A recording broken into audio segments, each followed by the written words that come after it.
आमदार दीपक केसरकरांचे मंत्रिपदासाठी ग्रामदैवतेला गारहाणे। राज्यात सध्या मुख्यमंत्री आणि उपमुख्यमंत्री कोण होणार याची चर्चा जोरात सुरू असताना सिंधुदुर्गात मात्र एक व्हिडिओ चांगलाच व्हायरल होताना दिसत आहे।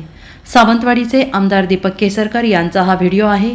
मंत्रिमंडळातील काही पदे आपल्याला मिळावी यासाठी सावंतवाडीचे ग्रामदैवत पाटेश्वर देवाला दीपक केसरकर यांनी गारहाणे घालतानाचा हा व्हिडिओ आहे। दीपक केसरकर हे आमदार म्हणून निवडून आल्यानंतर त्यांनी ग्रामदेवतेचे दर्शन घेऊन आशीर्वाद घेतले, त्यावेळी हे गारहाणे घालण्यात आले।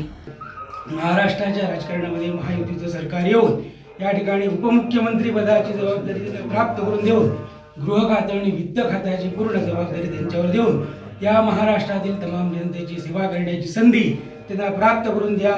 त्याचप्रमाणे या मतदारसंघातील लोकांना जी काय त्यांनी आपली आश्वासनं दिलेली आहेत ही आश्वासने पूर्ण करण्याची शक्ती प्राप्त करून देऊन मंगल असा आशीर्वाद द्या। असं मुक्तवा रक्षण करा, कल्याण करा आणि सर्वांचं बरं करा। मंगलमूर्ती आटेकर महाराज की जय। सर्वेना सुखिनो भवन्तु। Bureau report SBN Marathi, Sawantwadi.